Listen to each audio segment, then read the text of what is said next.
तुम्हें एक काम कहा था, सब कुछ बताया था, फिर भी बिगाड़ दिया तुमने। मुझे इल्जाम मत दो तुम। उसे एक गोली से खत्म करने के बजाय तुमने ही तो कहा था कि उसे तड़पा तड़पा के मारना। हाँ, तो मुझे नहीं पता था ना कि तुम उसको संभाल नहीं पाओगे। मुंह बंद करो और सुनो मेरी बात। आतिश कराहन मेरे पीछे पड़ा है। $10 लाख दो ताकि मैं गायब हो जाऊं। क्या? $10 लाख? दिमाग तो ठीक है ना? मैं कहाँ से लाऊंगी इतने सारे पैसे? ये मेरा मसला नहीं है। मैंने पहले ही कहा था ये काम खतरनाक है।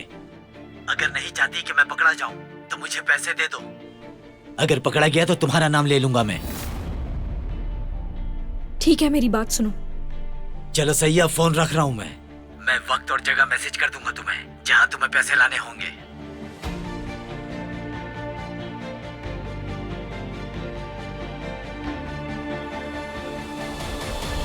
ये किस अजाब में पड़ गई मैं? ये तो होश खो बैठा है।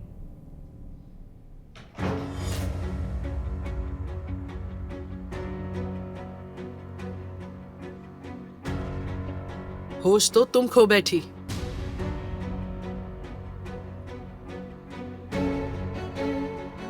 जो काम बिना सोचे समझे किया जाए उसका अंजाम बिल्कुल ऐसा ही होता है।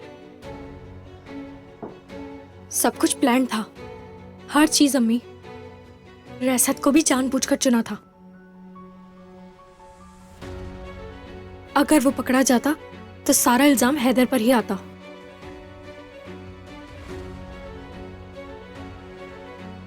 सब कुछ ठीक जा रहा था, लेकिन आतिश वहां पहुंच जाएगा, ये कौन जानता था?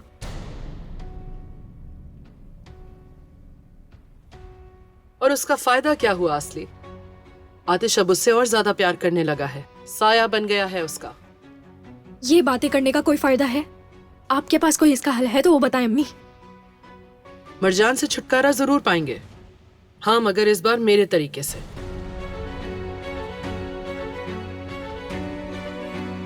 पहले इस आदमी से जान छुड़ानी होगी तुम्हें, इससे पहले कि कोई मुसीबत खड़ी कर दे ये।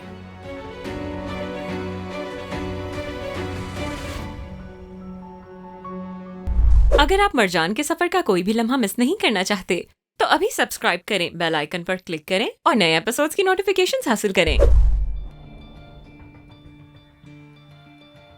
लगता है मरजान आज भी नाश्ता करने नीचे नहीं आएगी। हाँ, लगता तो यही है। अपने शौहर के साथ वो अकेली नाश्ता करेगी और ये मेरा नाश्ता हराम करेगी।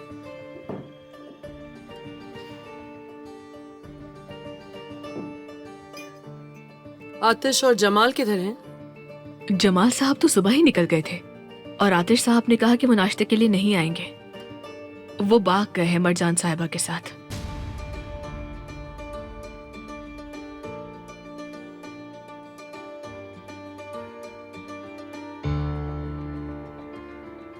आतिश तो कभी ऐसा नहीं था। खानदान के साथ बैठ के खाना खाना उसके लिए बहुत इंपॉर्टेंट था। उस लड़की के आने के बाद से तो मेरा बेटा बहुत बदल गया। तुम्हें और क्या उम्मीद थी? वो उसकी बीवी है तो उसी के साथ नाश्ता करेगी ना।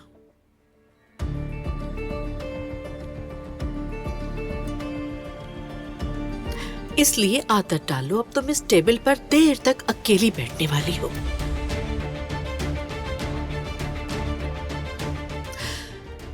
मेरी भूख मर गई है हैदर, मैं गार्डन में वॉक करने जा रही हूँ।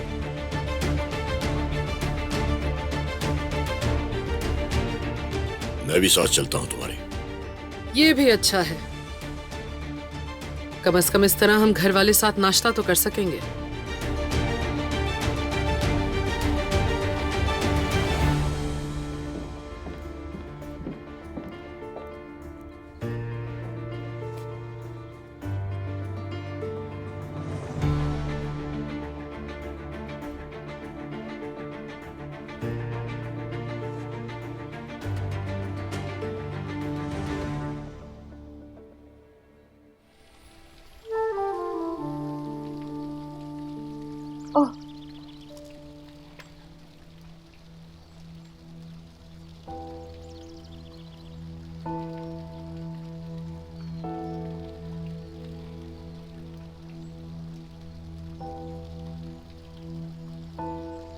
आतिश, तुम अभी तक बैठकर नाश्ता कर रहे हो? हमारी 11 बजे मीटिंग है, याद है ना? कोई मीटिंग नहीं है, मैंने पोस्टपोन कर दी थी। लेकिन वो बहुत इंपॉर्टेंट डील थी। तुमने कैसे पोस्टपोन कर दी जबकि हम साइन करने वाले थे? कर दी पोस्टपोन। मैं जो चाहे कर सकता हूँ।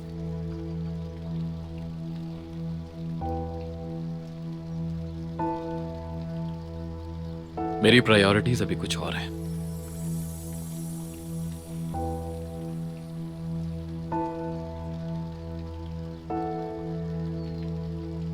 ठीक है, जैसे तुम्हारी मर्जी। अपना ख्याल रखना, एंजॉय करो।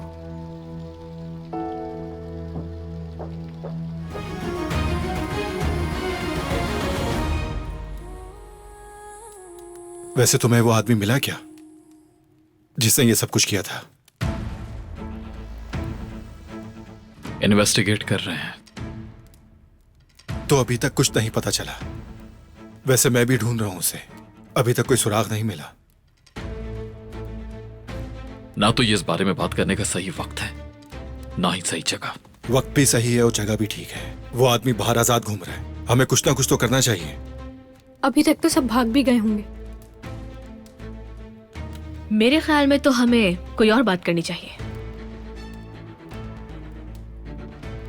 बेहतर होगा मैं अपने रूम में चली जाऊं। तुम ठीक हो?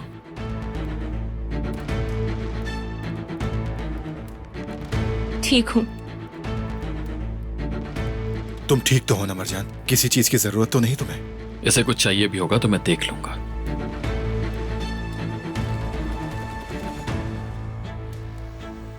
तुम्हें आराम करना चाहिए मरजान। चलो रूम में चलते हैं।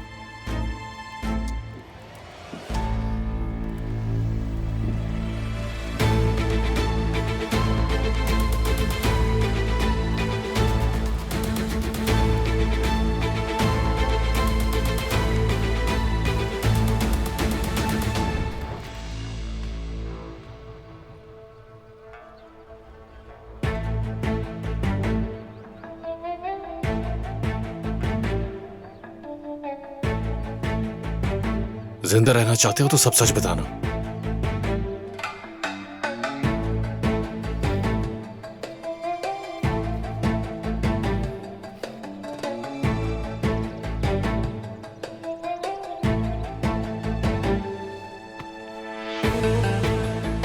तुम उस आदमी को जानते हो जिसके हाथ पर टैटू है?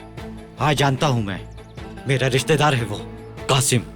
मैंने तुम्हारे लोगों को पहले ही बता दिया। कसम से मैं और कुछ नहीं जानता। झूठ मत बोलो। क्या हो रहा है?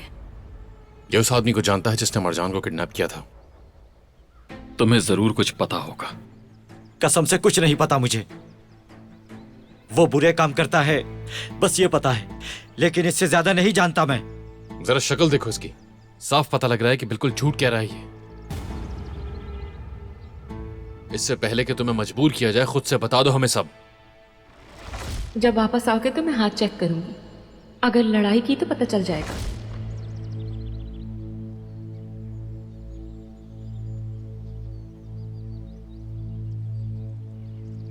तो आज ये काम मैं करूंगा।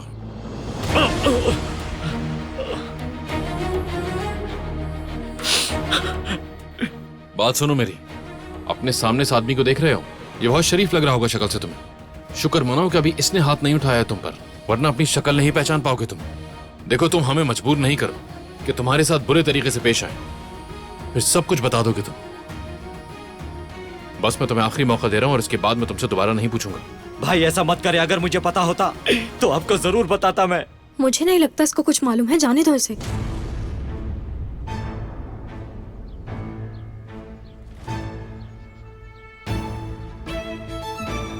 हाँ प्लीज मुझे जाने दे भाई।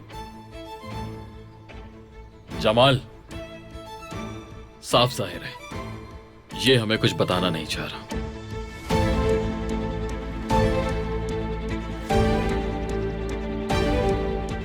जहां इसे होना चाहिए वहीं भेज दो।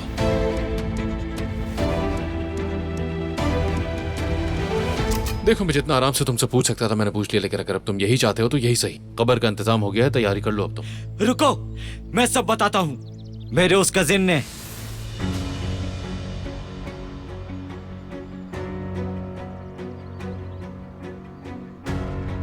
एक काम का बताया था। उसने मुझे बताया कि कोई उसके पास आया और एक काम के उसे बहुत पैसे ऑफर किए। तो ये बात है, कौन था वो आदमी? बस इतना पता है कि उसका नाम रिशात है। उसने पूरा नाम नहीं बताया। कसम से इसके अलावा और कुछ भी नहीं जानता हूं मैं। अभी कहाँ है तुम्हारा कजन? कल सुना था मैंने कि वो मुल्क से कहीं बाहर भाग गया है।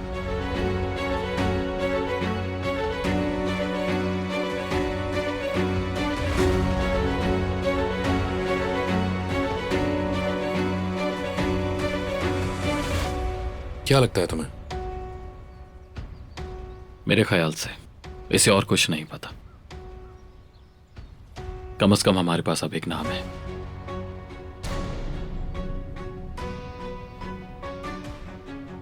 ये सब कुछ बता चुका है, क्या करें अब इसका? लगता है जाने देना चाहिए इसको। नहीं, इसे पुलिस के हवाले कर दो। इसने जो बताया वो भी उन्हें बता दो और रिश्वत का पता लगाओ। ठीक है, करता हूं मैं। चलो उठो, तुम्हारे जाने का वक्त आ गया है यहां से। चलो।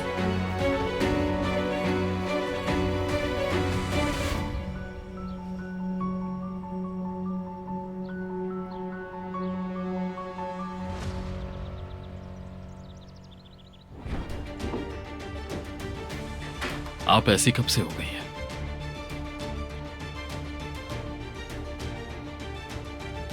उसे मैं अपने बेटे और शौहर के साथ दफना चुकी हूं और अपने दिल को भी उसी दिन कब्रिस्तान में छोड़ आई थी। और इतने बरसों से मेरा दिल वहीं धड़कता रहा है, यहां नहीं। हैदर ने जिस दिन मुझसे मेरा शौहर और बच्चा छीना था, मेरी दुनिया तो उसी वक्त खत्म हो गई। अब मेरा दिल तुम्हारी तरह नर्म नहीं होगा, चाहे कुछ भी हो जाए। मरजान बीवी है मेरी, यल्दरिम नहीं। कारहान भूल गई क्या आप? सिर्फ अभी के लिए। तुम तो उसे डिवोर्स दे रहे थे ना, भूल गए? मुज़य्यन अम्मा, मैं आपसे आखिरी बार कह रहा हूं, अब से आप ना तो मरजान के कमरे में जाएंगी, ना ही मेरी गैर मौजूदगी में मरजान से बात करेंगी।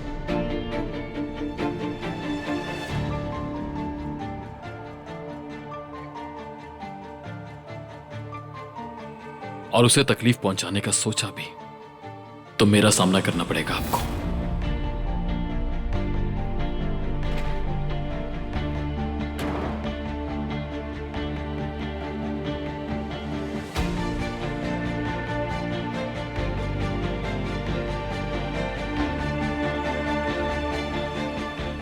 आतिश के सफर को जानने के लिए फौरन चैनल को सब्सक्राइब कीजिए और बेल पर क्लिक करें ताकि आपको फौरन से हमारी न्यू एपिसोड्स की नोटिफिकेशंस मिल सकें।